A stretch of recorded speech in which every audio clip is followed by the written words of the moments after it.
ఈ రాష్ట్రంలో కూటమి ప్రభుత్వం అధికారంలోకి వచ్చిన తర్వాత ఇచ్చిన హామీలను నెరవేర్చలేక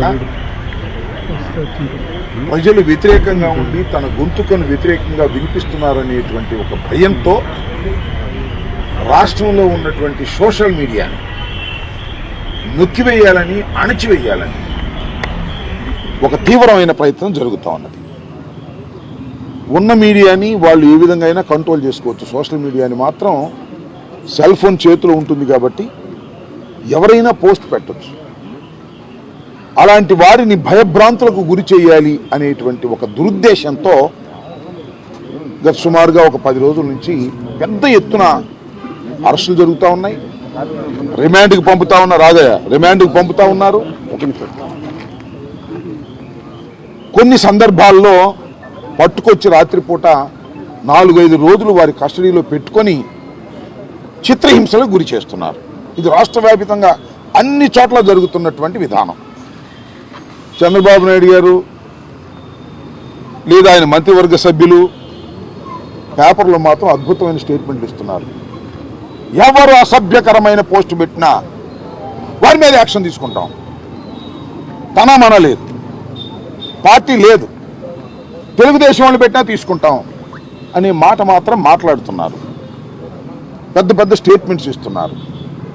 కానీ ఆచరణలో మాత్రం తెలుగుదేశానికి సంబంధించినటువంటి సోషల్ మీడియా యాక్టివిస్టులు కానీ, ఐటీడీపీకి సంబంధించినటువంటి వారు కానీ, తెలుగుదేశం నాయకులు కానీ జగన్మోహన్ రెడ్డి గారి మీద అసభ్యంగా పెట్టినటువంటి పోస్టుల మీద మాత్రం నో యాక్షన్. వన్ సైడే. వైఎస్ఆర్ కాంగ్రెస్ పార్టీ కానీ సోషల్ మీడియాలో ఎవరన్నా కానీ అసభ్యంగా పెట్టారని, పెట్టకపోయినా ఫేక్ అకౌంట్లు సృష్టించి వాళ్ళు పెట్టి ఈ విధంగా చేస్తున్నారు. దీన్ని దృష్టిలో పెట్టుకొని ఈరోజు జగన్మోహన్ రెడ్డి గారి మీద ఎవరైతే అసభ్యమైనటువంటి పోస్టులు పెట్టారో వారి మీద మీరు యాక్షన్ తీసుకోండి, కేసు రిజిస్టర్లు చేయండి, చేసి వాళ్ళని కూడా 41 నోటీస్ ఇస్తారో, అరెస్ట్ చేసి తీసుకొచ్చి కోర్టులో ప్రొడ్యూస్ చేస్తారో, చట్టాన్ని వారికి కూడా అమలు చేయండి అనేటువంటి ఒక ఉద్దేశంతో, ఒక డిమాండ్తో ఇవాళ మేమందరం కలిసి ఈ పోలీస్ స్టేషన్కి ఎగిరికొచ్చి 5 కంప్లైంట్లు ఇచ్చాం.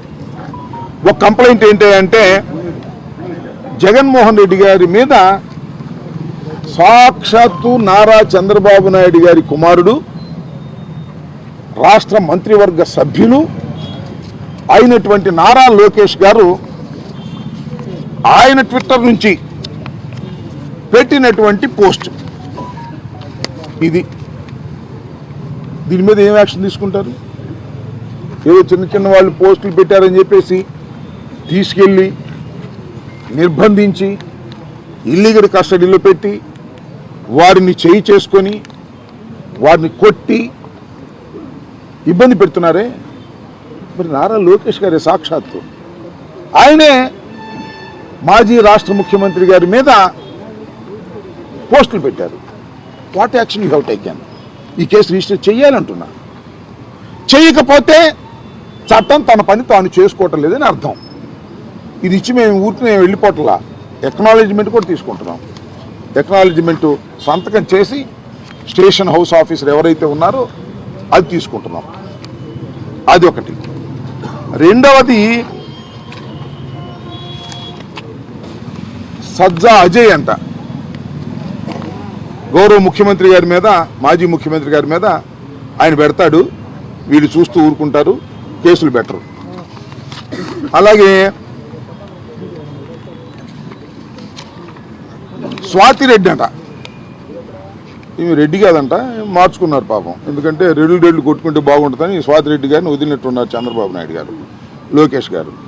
ఈమె అసభ్యకరంగా పెడితే ఆమె మీద ఏం కేసులు ఉండవా?